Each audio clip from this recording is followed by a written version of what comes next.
Hello बच्चा लोग, welcome back to the advance problem series. ये अपना क्वेश्चन नंबर 1 है from the topic electromagnetic induction.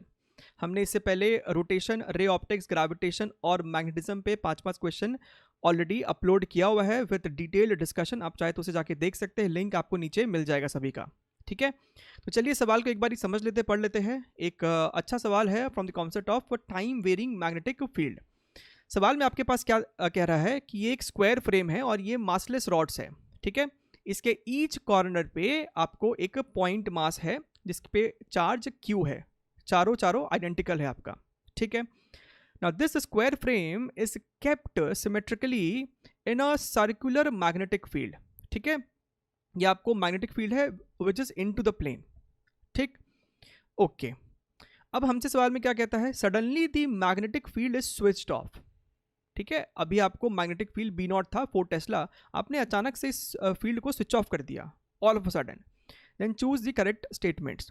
The angular momentum of the system is how much, the angular velocity of the system is how much, and the magnetic field at the point O which is the centre after the field is switched off is non zero. तो ये 4 option से हमें discuss करना है इसके ऊपर। ठीक है, सबसे पहले एक बार कॉन्सेप्ट को देख लेते हैं। आपके पास इस तरीके से अगर एक सिलेंड्रिकल स्पेस में मैग्नेटिक फील्ड है and this magnetic field is time varying, क्या तो समय के साथ ये बढ़ रहा होगा या फिर डिक्रीज हो रहा होगा। ठीक है, दोनों ही सूरत में इसमें एक सर्कुलर इलेक्ट्रिक फील्ड इंड्यूस होता है। अगर आपका ये सिलेंड्रिकल स्पेस में फील्ड है तो आपको एक सर्कुलर इलेक्ट्रिक फील्ड इंड्यूस होगा which exist in a closed loop. ये आपको इंड्यूस्ड इलेक्ट्रिक फील्ड है। ठीक है, तो r दूरी पे है इलेक्ट्रिक फील्ड आपको इंड्यूस होगा, और उस इलेक्ट्रिक फील्ड का डायरेक्शन क्या होगा वो डिपेंड करता है कि मैग्नेटिक फील्ड इंक्रीज कर रहा था या फिर डिक्रीज कर रहा है। ठीक है, इस हमारा जो सवाल है वहाँ पे हमने फील्ड को स्विच ऑफ किया। अगर आपने फील्ड को स्विच ऑफ किया है तो आपका जो फील्ड है वो बहुत छोटे से टाइम इंटरवल में, बहुत छोटे से dt टाइम इंटरवल में मैग्नेटिक फील्ड बी नॉट था और फिर dt टाइम इंटरवल में 0 हो गया, तो डिक्रीज हुआ है। राइट, डिक्रीज हुआ है। अगर डिक्रीज हुआ है फील्ड तो इसमें इलेक्ट्रिक फील्ड जो है वो इस तरीके से इंड्यूस हो जाएगा इन दी एंटी क्लॉकवाइज सेंस, इन दी एंटी क्लॉकवाइज सेंस। ठीक है, इलेक्ट्रिक फील्ड इस तरीके से इंड्यूस हो जाएगा, और इस इलेक्ट्रिक फील्ड, इस इंड्यूस्ड इलेक्ट्रिक फील्ड का जो फॉर्मूला होता है वो डिराइवेबल है, दिस इज r/2 dB/dt।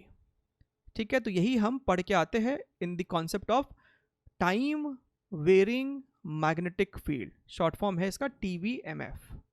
ठीक, तो चलिए इसी सवाल इस कॉन्सेप्ट को हम लोग इसमें अप्लाई करेंगे। और दूसरा कॉन्सेप्ट होगा आपका एंगुलर इम्पल्स रोटेशन का। एक अच्छा सा कॉन्सेप्ट है, that is torque dt is equal to change in angular momentum. ठीक है, क्यों इस सवाल में इम्पल्स का हमको ज़रूरत पड़ा, क्योंकि आपने फील्ड यहाँ पे अचानक से बंद कर दिया। अचानक से फील्ड बंद किया है तो बहुत छोटे से dt टाइम इंटरवल के लिए इलेक्ट्रिक फील्ड इंड्यूस होगा। राइट, तो अचानक से इलेक्ट्रिक फील्ड आएगा तो एक झटका वाला फोर्स है वो, है ना, वो एक इम्पल्सिव फोर्स होगा। तो एक इम्पल्सिव फोर्स एक इम्पल्सिव टॉर्क प्रोवाइड करेगा अबाउट दी सेंटर। चलिए सवाल को एक बारी सॉल्व करते हैं। तो ये आपका square frame and these 4 green masses are your point masses with charge Q of 2 coulomb each। ठीक है, अब आपने जैसे ही मैग्नेटिक फील्ड को स्विच ऑफ कर दिया, हमने देखा कि इलेक्ट्रिक फील्ड जो है वो इंड्यूस होगा। तो इलेक्ट्रिक फील्ड आपको ध्यान से देखिएगा, इस तरीके से कुछ इंड्यूस होगा, इस तरीके से आपको इलेक्ट्रिक फील्ड इंड्यूस होगा। और इस इलेक्ट्रिक फील्ड का डायरेक्शन अगर आप समझे ध्यान से, अगर हमें यहाँ पे से दिखाना हो, लेट अस जॉइन किसी एक पे ही दिखा देते खाली, तो ये आपको परपेंडिकुलर होगा। ठीक है, इस रेडियस के परपेंडिकुलर आपको ये इलेक्ट्रिक फील्ड इंड्यूस हुआ, तो ये आपको इलेक्ट्रिक फील्ड इंड्यूस हुआ। ठीक है, मान लेते हैं कि ये जो डिस्टेंस है, ये जो वाइट डॉटेड लाइन है, this is of length r। Right, अब ये r लेंथ भी हम लोग सॉल्व कर सकते हैं, है कि नहीं, बाय सिंपल ज्योमेट्री। ये आपको a/2 है, ये आपको a/2 है, तो आप ध्यान से देखिए r जो है आपको हो जाएगा a/√2। ठीक है, आप सॉल्व कर सकते हैं इसको आसानी से। और इलेक्ट्रिक फील्ड का वैल्यू क्या होगा, electric field is r/2 dB/dt। ठीक है, अच्छा अब लगाते हैं कॉन्सेप्ट ऑफ एंगुलर इम्पल्स। तो कॉन्सेप्ट हमसे कहता है torque D T is equal to I into omega, change in angular momentum है ना। ध्यान से देखिए, final angular momentum minus initial angular momentum. Switch off करने से पहले पूरा सिस्टम रेस्ट पे था, तो इनिशियल तो आपका जीरो है, तो इसको यहाँ से हटा ही देते हैं। और फाइनल एंगुलर मोमेंटम मान लेते हैं कि स्विच ऑफ करने के बाद इस पूरे सिस्टम ने ओमेगा एंगुलर वेलोसिटी अटेन किया। आप समझ रहे हैं ना कि ये घूमा क्यों। ये इलेक्ट्रिक फील्ड जो है इस क्यू चार्ज पे फोर्स भी तो लगाएगा, ये आपको क्यू चार्ज है, तो इलेक्ट्रिक फील्ड के डायरेक्शन में इस चार्ज पे फोर्स लगा है ना, सभी चार्जेस पे इस तरीके से फोर्स लगा, तो ये पूरा सिस्टम जो है वो इस तरीके से घूमना चालू कर देगा। सो आई होप आपको फोर्स का कारण समझ में आया यहाँ पे। So this entire setup is going to rotate with some angular velocity omega just after switching it of.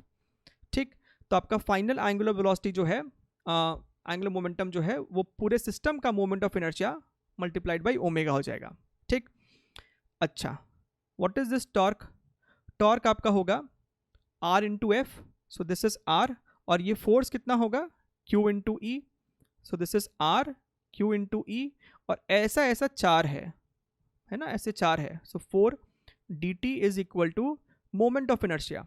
किसी एक मास का मोमेंट ऑफ इनर्शिया इस पॉइंट के अबाउट हो जाएगा mr स्क्वायर, और ऐसे ऐसे 4 मासेस है मल्टीप्लाइड बाई ओमेगा। ओके, तो यहाँ से आप ध्यान से देखिए अगर, तो एक स्क्वायर, ये वाला 4, ये 4 और ये r, ये तो खत्म हो गया। अच्छा, यहाँ से देखिए, इस dt को अगर आप इधर ले जाएं तो आप लिख सकते हैं e dt is equal to r by 2 dB। तो इसे यहाँ पे सब्स्टिट्यूट कीजिए, यहाँ पे आपके पास e है, ये आपके पास dt है, तो इस e dt को रिप्लेस कर देते हैं r बाई 2 dB से, तो ये हो गया q r by 2 dB is equal to mr into omega.